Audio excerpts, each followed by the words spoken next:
15년 전 그녀는 동대문의 성공한 사업가였다. 지금 그녀는 계룡산의 여자 도인이다. 무엇이 그녀를 이곳으로 오게 했는가? 오늘 그 비밀이 밝혀진다. 낮이었다. 도인은 암자 마당을 쓸고 있었다. 빗자루 소리가 사가 조용히 울렸다. 산새 소리가 들렸다. 바람이 살랑거렸다. 평온한 오전이었다. 그때 멀리서 발소리가 들렸다. 푹. 도인은 빗자루를 멈추고 천천히 고개를 들었다. 발소리는 가볍고 규칙적이었다. 죄를 지고 오는 사람의 발소리가 아니었다. 잠시 후 암자 앞에 젊은 비구니가 나타났다. 20대 후반 회색 승복 차림이었다. 얼굴은 맑고 단정했다. 젊은 비구니는 도인을 보자 합장을 했다. 스님, 안녕하십니까? 도인은 빗자루를 내려놓으며 말했다. 어디서 왔나? 젊은 비구니가 조심스럽게 말했다. 큰 스님 시봉을 들고 있습니다. 도인은 잠시 눈빛이 흔들렸다. 그리고 천천히 말했다. 들어오게. 암자 안. 도인은 차를 따르며 조용히 기다렸다. 젊은 비구니는 두 손으로 찻잔을 받으며 말했다. 큰 스님께서. 도인 스님 안부를 가끔 물어보십니다. 도인은 찻잔을 들다가 잠시 멈췄다. 창밖을 바라보았다. 침묵이 흘렀다. 도인의 머릿속에 잠깐 스치는 생각이 있었다. 남편 복 없는 년은 자식 복도 없나 보다. 그리고 곧 그 생각을 알아챘다. 아니다. 또 이런 상스러운 생각을. 수행한 지 15년인데. 아직도. 도인은 눈을 감았다가 천천히 떴다. 그리고 조용히 말했다. 큰 스님은 잘 계시나? 젊은 비구니가 말했다. 네, 건강하십니다. 도인은 고개를 끄덕이며 말했다. 그래. 다행이구먼. 잠시 침묵이 흘렀다. 젊은 비구니가 조심스럽게 물었다. 스님께서는 왜 혼자 이곳에 계십니까? 도인은 찻잔을 바라보며 말했다. 큰 절에 있기엔 내 업이 너무 무거워서. 젊은 비구니는 더 묻지 않았다. 도인은 창밖을 바라보며 말했다. 사람은 말이야. 자기 업은 자기가 짊어져야 해. 남한테 맡기면 더 무거워지거든. 젊은 비구니는 조용히 고개를 끄덕였다. 잠시 후 도인이 말했다. 큰 스님께 안부 전해다오. 잘 계시다고. 젊은 비구니가 찻잔을 내려놓고 합장했다. 네, 스님. 전하겠습니다. 젊은 비구니는 자리에서 일어났다. 도인은 암자 문 앞까지 배웅했다. 젊은 비구니 스님의 모습이 보이지 않게 되자 도인은 암자로 들어왔다. 그리고 천천히 눈을 감았다. 저 멀리 대전 방향으로 마음이 향했다. 아직 15년이 남았구나. 도인은 한숨을 내쉬었다.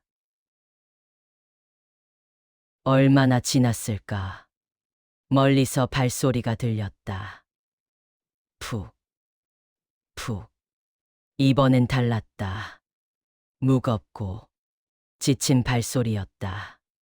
도인은 눈을 뜨고 천천히 문 쪽을 바라보았다. 발소리는 점점 가까워졌다. 마치 길을 잃었다가 겨우 찾아온 것처럼 불규칙했다. 잠시 후 암자 문이 조심스럽게 열렸다. 40대 초반 남자가 들어섰다. 얼굴은 수척했고 눈 밑에는 다크서클이 짙었다.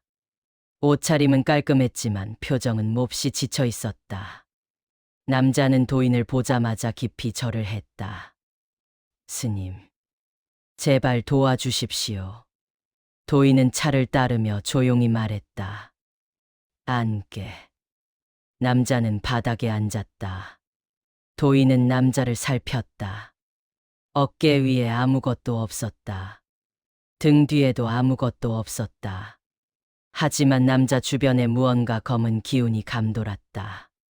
마치 그물처럼 남자를 옥죄고 있었다. 도인은 찻잔을 내려놓고 말했다. 자네가 지은 죄가 있나? 남자는 고개를 저었다. 없습니다. 저는 정말. 도인은 남자를 바라보며 말했다. 그럼 자네 주변에 누군가 자네를 몹시 싫어하는 사람이 있구먼. 남자는 몸을 움찔했다. 도인은 차를 한 모금 마시고 천천히 말했다. 앉아서 천천히 말해보게. 남자는 잠시 망설이다가 입을 열었다. 아들 때문에 왔습니다. 도인은 조용히 기다렸다. 남자는 천천히 말을 이었다. 아들이 올해 명문대에 들어갔습니다. 집안 모두가 기뻐했습니다. 남자는 잠시 말을 멈추고 다시 말을 했다. 그런데 그 뒤로 아들이 갑자기 몸이 나빠지기 시작했습니다. 두통이 심하고 잠을 못 잡니다. 공부도 손에 안 잡힌다고 하고 좋은 기회가 생겨도 꼭 어긋납니다. 도인은 말없이 남자를 바라보았다. 남자는 계속해서 말했다. 병원에 데려갔습니다. 하지만 아무 이상 없다고 했습니다. 이상한 것 같아서 무당도 찾아갔습니다. 남자는 잠시 말을 멈추고 다시 말을 했다. 큰 굿을 해야 한다고 돈만 엄청 요구했습니다. 다른 곳도 찾아가 봤는데 마찬가지였습니다. 그렇게 떠돌다가 우연히 스님 얘기를 듣게 됐습니다. 도인은 남자 주변의 검은 기운을 다시 살폈다. 그물처럼 촘촘하게 짜여 있었다. 사람의 손으로 만들어진 것이었다. 도인은 천천히 말했다. 자네 가까운 사람 중에 자네 아들을 몹시 시기하는 사람이 있지 않나. 남자의 표정이 굳어졌다. 잠시 침묵이 흘렀다. 남자는 고개를 떨구며 말했다. 형이 있습니다. 도인은 말없이 기다렸다. 남자는 천천히 말을 이었다. 형 아들은 중위권 대학을 갔습니다. 저희 아이가 명문대를 들어가자 형수님이 많이 힘들어 하신다고 들었습니다. 남자는 잠시 말을 멈추고 다시 말을 했다. 형수님이 평소에도 비교를 많이 하셨거든요.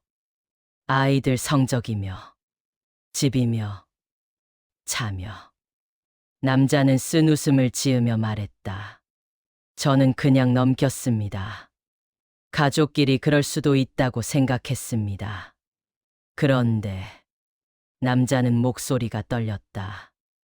아들이 명문대 들어간 뒤로 형수님 태도가 완전히 달라졌습니다. 명절에 와도 말도 안 하시고 형도 연락이 뜸해졌습니다. 도인은 조용히 남자를 바라보았다. 남자는 계속해서 말했다. 그러던 어느 날 친척 중 한 명이 귀띔을 해줬습니다. 남자는 잠시 말을 멈추고 다시 말을 했다. 형수님이 무당을 찾아갔다고, 큰 돈을 썼다고. 남자는 손을 꽉 쥐며 말했다. 처음엔 믿지 않았습니다. 설마 가족끼리. 그런데 아들이 점점 나빠지는 걸 보니 남자는 눈물을 글썽이며 말했다. 스님, 이게 정말 저주가 맞습니까? 도인은 찻잔을 천천히 내려놓았다. 그리고 남자를 바라보며 말했다. 자네 집 주변을 한번 잘 둘러보게. 남자는 고개를 갸웃하며 말했다. 집 주변을요? 도인은 천천히 말했다. 마당이든 대문 앞이든 흙이 주변과 다른 곳이 있는지 살펴보게. 남자는 말했다. 흙이 다르다는 게 어떤 말씀이십니까? 도인은 말했다. 색이 다르거나 주변보다 유독 꺼진 곳이 있거나 뭔가 어색한 곳이 있으면 그곳을 아래까지 세심하게 살펴보게. 남자는 고개를 끄덕였다. 알겠습니다. 도인은 차를 한 모금 마시고 말했다. 그리고 다음에 다시 오게. 남자는 깊이 절을 하고 암자를 나섰다. 며칠 후 남자가 암자를 다시 찾아왔다. 얼굴이 굳어 있었다. 도인은 차를 따르며 조용히 물었다. 살펴봤나? 남자는 떨리는 목소리로 말했다. 스님. 남자는 잠시 말을 멈추고 다시 말을 했다. 대문 앞 흙이 주변이랑 색이 달랐습니다. 그래서 파봤더니 남자는 손을 떨며 말했다. 검은 천에 쌓인 게 나왔습니다.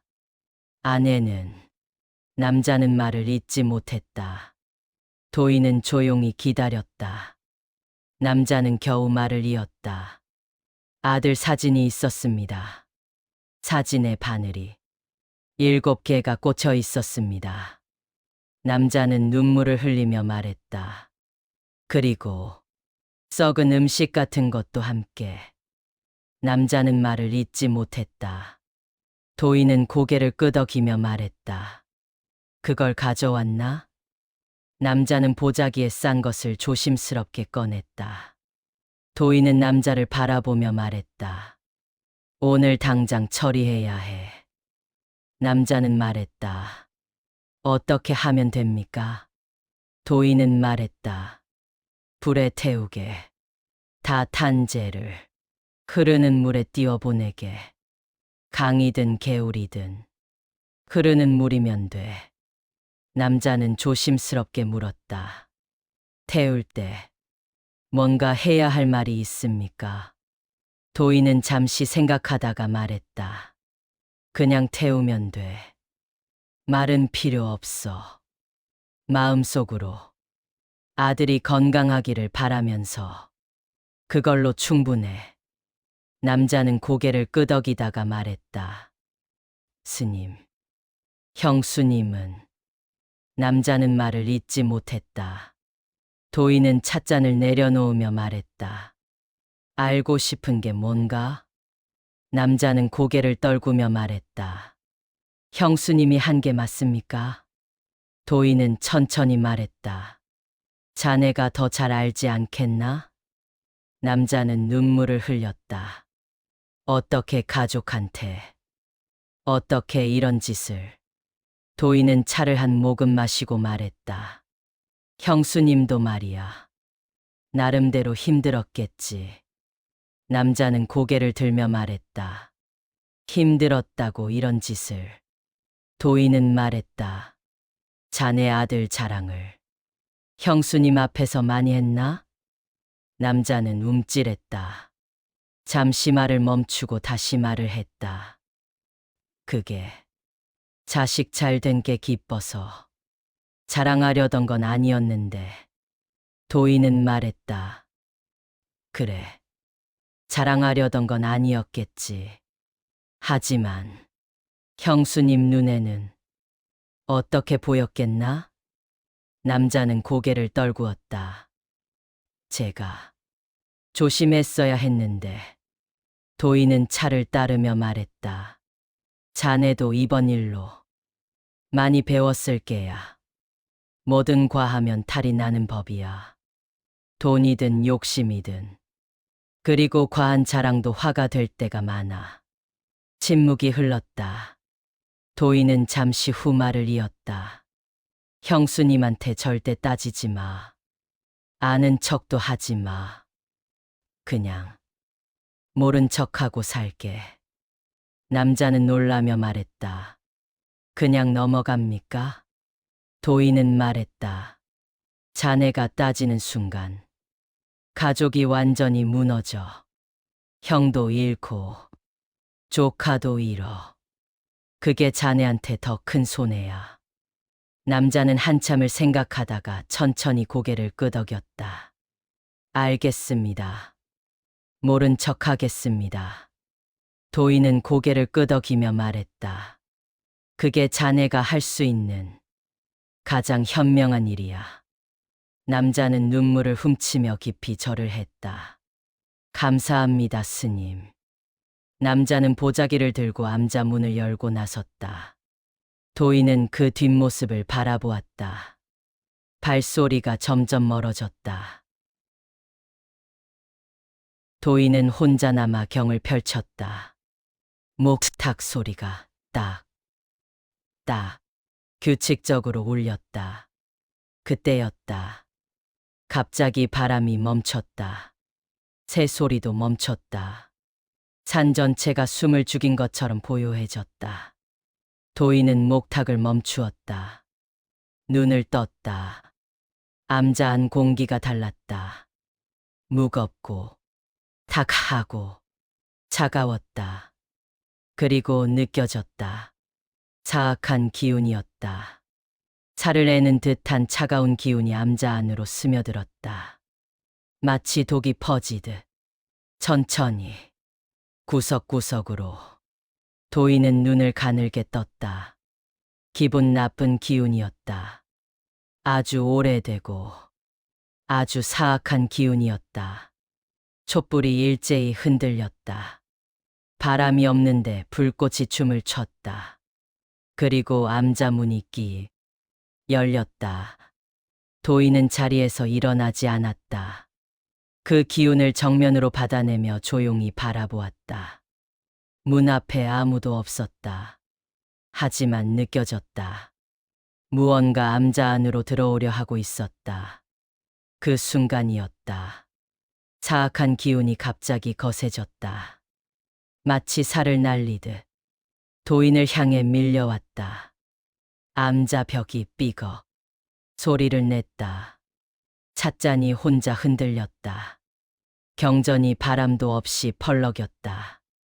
도인은 눈 하나 깜짝하지 않았다.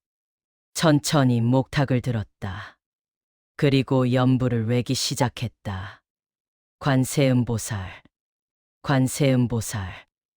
목탁 소리가 딱딱딱 암자 안을 가득 채웠다. 사악한 기운이 잠시 흔들렸다. 하지만 물러서지 않았다. 오히려 더 거세게 밀려왔다. 촛불 하나가 꺼졌다. 또 한 개가 꺼졌다.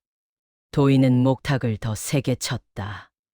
관세음보살, 관세음보살. 연불 소리가 높아졌다. 하지만 사악한 기운은 멈추지 않았다. 경전들이 바닥으로 떨어졌다. 찻잔이 깨졌다. 팡. 암자 안이 점점 어두워졌다. 도인은 눈을 감았다. 그리고 깊이 숨을 들이마셨다. 목탁을 내려놓았다. 두 손을 모아 합장했다. 침묵 속에서 도인이 천천히 입을 열었다. 나무 관세음보살. 도인의 목소리가 낮고 깊게 울렸다. 나무 관세음보살. 그리고 점점 목소리가 커졌다. 나무 관세음보살. 암자가 흔들렸다. 도인은 눈을 번쩍 뜨며 외쳤다. 옴마니 밤매 훔. 옴마니 밤매 훔. 옴마니 밤매 훔. 육자진원이 암자 안을 가득 채웠다. 사악한 기운이 크게 흔들렸다. 도인은 일어섰다. 양손을 앞으로 내밀며 계속 외쳤다. 수리수리 마수리 수수리 사바. 수리수리 마수리 수수리 사바. 수리수리 마수리 수수리 사바. 목소리는 더 강해졌다. 도인의 회색 승복이 바람도 없이 흔들렸다. 아제아제 바라아제 바라승아제 모지 사바. 마지막 주문이 터져 나왔다. 그 순간이었다. 사악한 기운이 암자 밖으로 밀려났다. 꺼졌던 촛불들이 일제히 다시 살아났다. 떨어진 경전들이 제자리로 돌아왔다. 암자 안 공기가 서서히 맑아졌다. 도인은 천천히 손을 내렸다. 거친 숨을 고르며 말했다. 여기가 어디라고? 잡신이 감히 살을 날리려 하느냐? 침묵이 흘렀다. 여기는 계룡산이다. 내가 겁이 없구나. 침묵이 길게 이어졌다. 그리고 목소리가 들렸다. 사람의 목소리가 아니었다. 바람이 말하는 것 같기도 하고 땅 속에서 울려 나오는 것 같기도 했다. 낮고 무겁고 오래된 목소리였다. 잡신이라. 그 말이 거슬리는구나. 도인은 눈 하나 깜짝하지 않고 말했다. 그럼 잡신이 아니라는 걸 보여주게. 살이나 날리는 게 신의 도리는 아니지 않은가. 존재가 잠시 침묵했다. 도인은 자리에 앉으며 차를 따르며 말했다. 앉든지 서든지 할 말이 있으면 하게. 존재가 말했다. 얘가 내 무당을 건드렸느냐. 도인은 찻잔을 천천히 들어 한 모금 마시고 말했다. 무당을 건드린 게 아니야. 저주를 건드린 거지. 존재가 말했다. 그게 그거다. 도인은 고개를 저으며 말했다. 다르지. 저주는 사람을 해치는 것이고 나는 해침을 막은 거야. 그게 같은 건가? 존재가 잠시 침묵했다. 도인은 계속했다. 그리고 당신은 누구신가? 존재가 말했다. 나는 그 무당에게 깃든 신장이다. 도인은 고개를 끄덕이며 말했다. 신장이시라면 왜 저주에 쓰이셨습니까?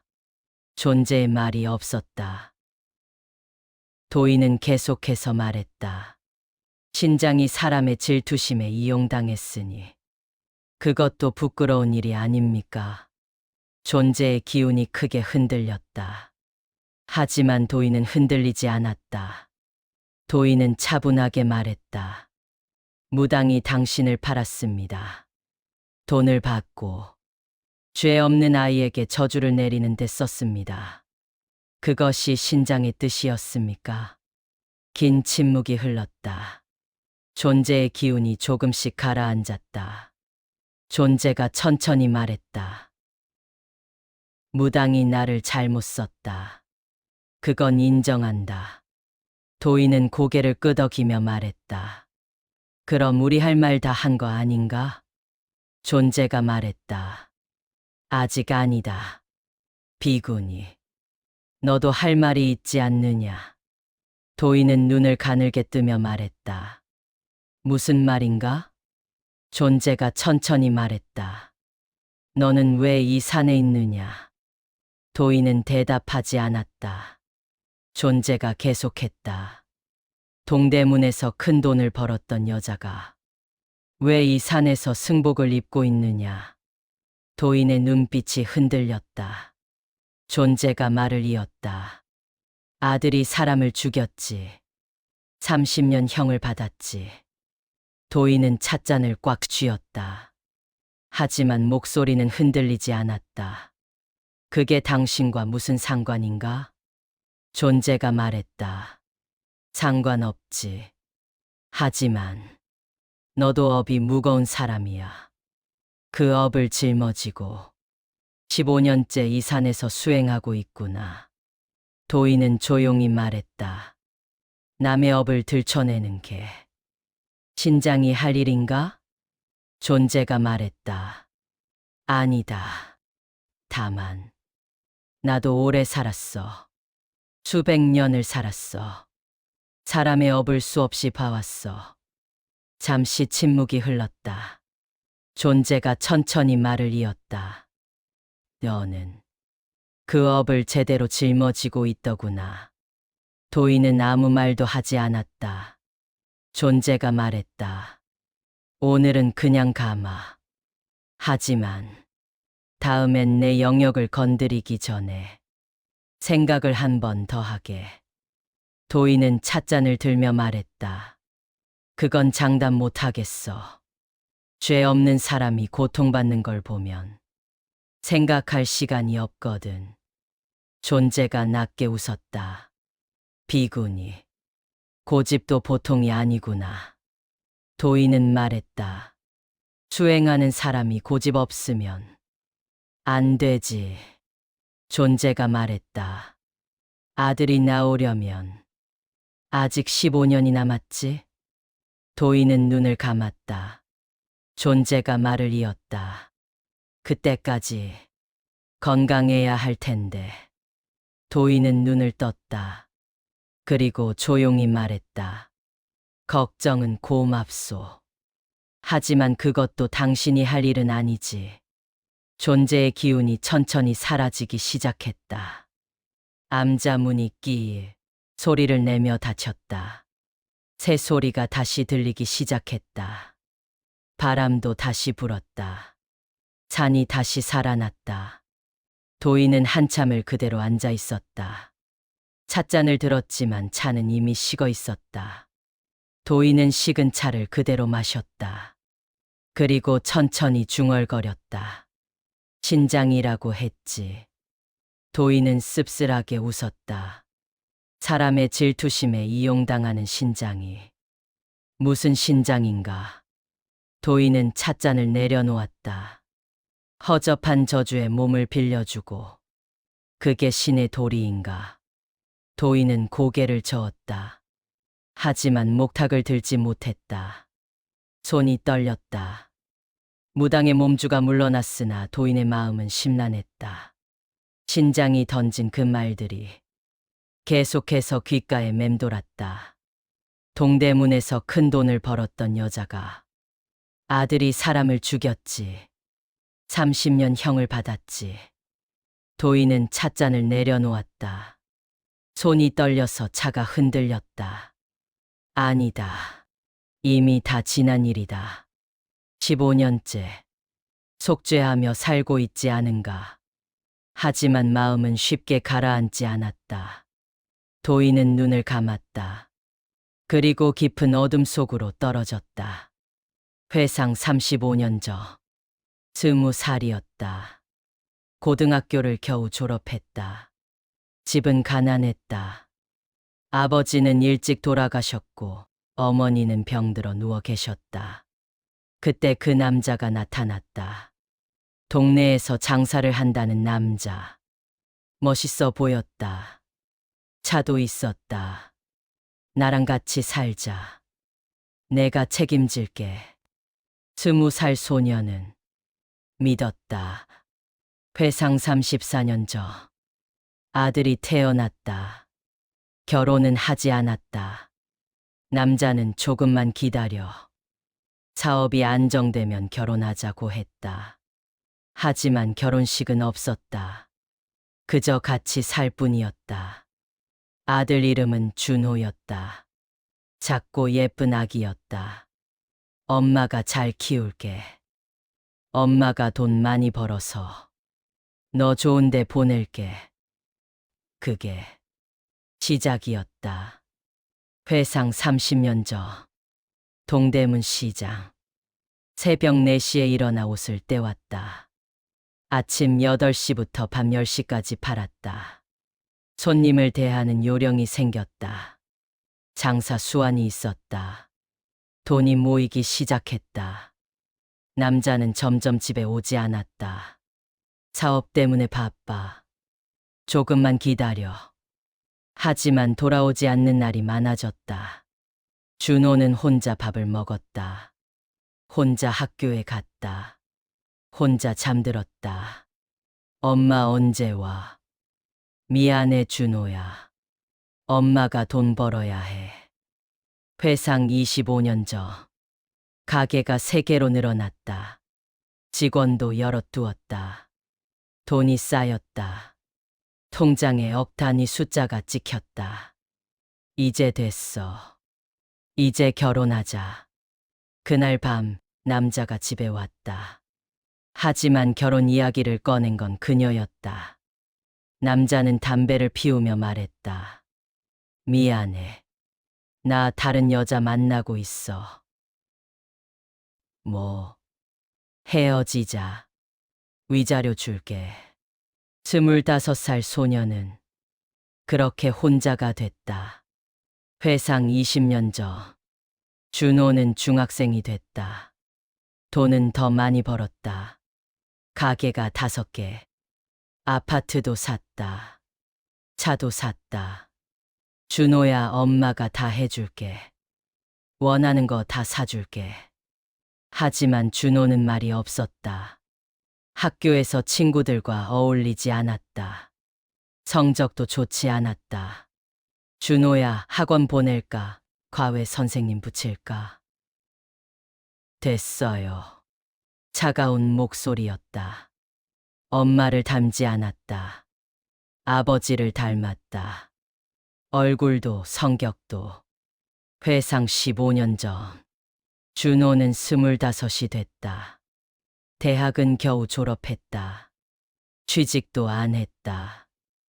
그냥 집에서 놀았다.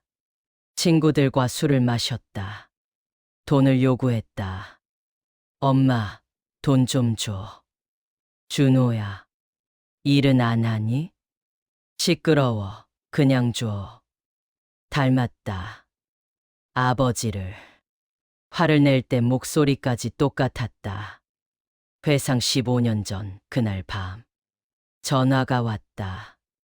어머님, 준호가 경찰이었다. 무슨 일입니까? 일단 경찰서로 와주십시오. 심장이 멎는 것 같았다. 경찰서로 달려갔다. 준호가 유치장에 앉아 있었다. 준호야, 무슨 일이야? 준호는 대답하지 않았다. 경찰이 말했다. 살인입니다. 네. 술을 마시고 싸움이 붙었는데 상대가 사망했습니다. 세상이 무너졌다. 회상 15년 전 재판. 피고인 김준호에게 징역 30년을 선고한다. 30년. 준호는 60세가 되어야 나온다. 어머니는 80세. 법정을 나오며 준호가 뒤돌아봤다. 처음으로 눈물을 흘렸다. 엄마, 미안해. 그 목소리가 아직도 귓가에 맴돈다. 집으로 돌아왔다. 텅 빈 아파트. 모든 게 무의미했다. 돈도, 가게도, 차도. 다 무슨 소용인가. 아들은 감옥에 있는데 30년. 그녀는 죽고 싶었다. 어디서 죽을까? 계룡산이 떠올랐다. 대전교도소에 가까운 곳. 어릴 때 산을 많이 좋아했다. 아들 옆에서라도 죽자. 그렇게 산에 올랐다. 계룡산 깊은 곳. 절벽 앞에 섰다. 뛰어내리려 했다. 그때였다. 거기 서시오. 뒤에서 목소리가 들렸다. 돌아보니 비구니 스님이 서 있었다. 60대쯤 되어 보였다. 누구세요? 왜 죽으려 하시오? 상관없잖아요. 상관 있소. 이 산에서 죽으면 산신령이 노하시오. 비구니 스님은 천천히 다가왔다. 무슨 일이 있었소? 아들이 사람을 죽였어요. 그래서 당신도 죽겠다? 전 살 이유가 없어요. 비구니 스님은 한참을 바라보다가 말했다. 당신 아들 30년 받았지? 어떻게 아세요? 그럼 30년 뒤엔 나오겠네. 그게 무슨, 그때 당신이 죽어 있으면 아들은 어떻게 하오? 말문이 막혔다. 비구니 스님은 계속했다. 아들이 나왔을 때 세상에 아무도 없으면 그 아이는 어떻게 살겠소? 눈물이 터졌다. 하지만 전 어떻게 살아요? 이 죄책감을 안고 그럼 속죄하시오. 네, 살아서 속죄하시오. 아들이 죽인 그 사람, 그 유족들에게 용서를 빌고 수행하며 살다가 아들이 나오는 날, 그때 맞이하시오. 전 그럴 자격 없는 사람은 죽어도 자격 없소. 살아서 갚으시오. 그날, 그녀는 절벽에서 내려왔다.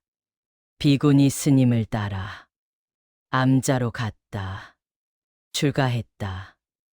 머리를 깎았다. 승복을 입었다. 이름도 버렸다. 그저 도인이 되었다. 은사 스님은 말했다. 수행은 쉽지 않을 것이오.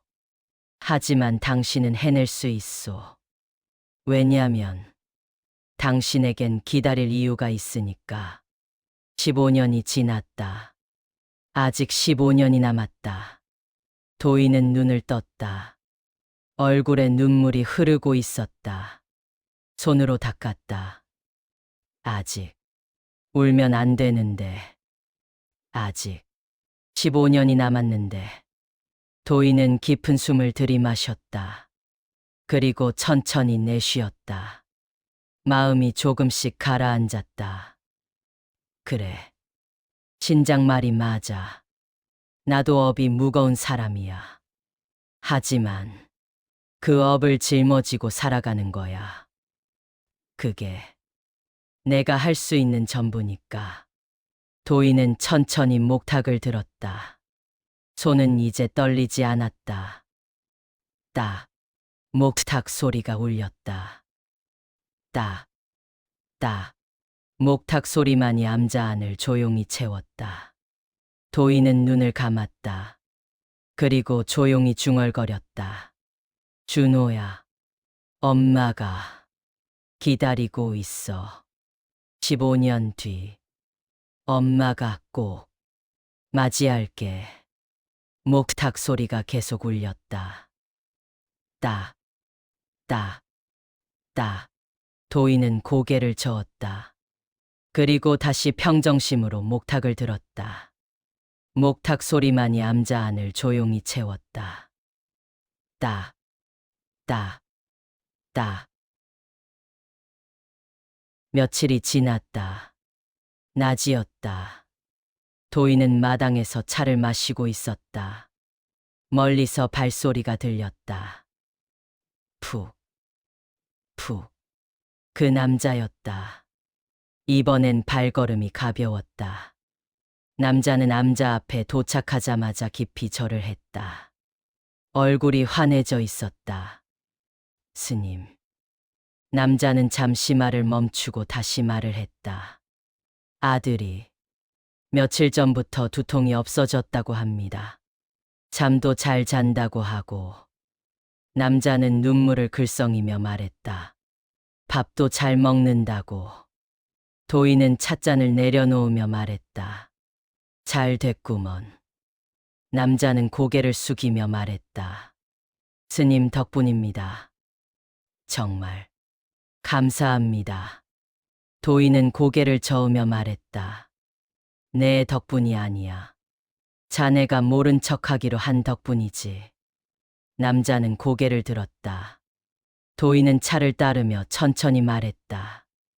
무당이 내린 저주는 내가 처리했으니 이제 걱정하지 마. 남자는 안도의 한숨을 쉬었다. 도인은 계속해서 말했다. 하지만 만약 다시 저주를 내린다면. 도인은 찻잔을 들며 말했다. 그 화는 무당과 그 몸주에게로 다시 돌아가서 화살을 받게 될 게야. 남자는 눈을 크게 뜨며 말했다. 그럼 형수님은? 도인은 고개를 끄덕이며 말했다. 다시는 그런 짓 못해. 한 번은 모른 척할 수 있어도 두 번은 하늘이 모른 척하지 않아. 남자는 조용히 고개를 끄덕였다. 도인은 남자를 바라보며 말했다. 앞으로 지금처럼 선하게 살게. 아들 자랑도 조심하고 형수님 마음도 헤아리고 그게 자네 가족을 지키는 길이야. 남자는 깊이 절을 했다. 명심하겠습니다, 스님. 정말 감사합니다. 남자는 발걸음 가볍게 암자를 내려갔다. 도인은 그 뒷모습을 바라보았다. 그리고 다시 차를 한 모금 마셨다. 찬바람이 불었다. 승복 자락이 살랑거렸다. 도인은 눈을 감았다. 목탁 소리가 딱, 딱, 조용히 울렸다. 도인의 과거가 밝혀졌습니다. 동대문의 성공한 사업가에서 아들의 죄로 인해 계룡산의 비구니가 된 여자. 15년을 수행하며 기다리고 있습니다. 아들이 돌아올 그날까지. 하지만 아직 15년이 더 남아 있습니다. 과연 그녀는 아들을 다시 만날 수 있을까요? 다음 이야기도 기다려 주십시오. 구독과 좋아요 부탁드립니다. 감사합니다.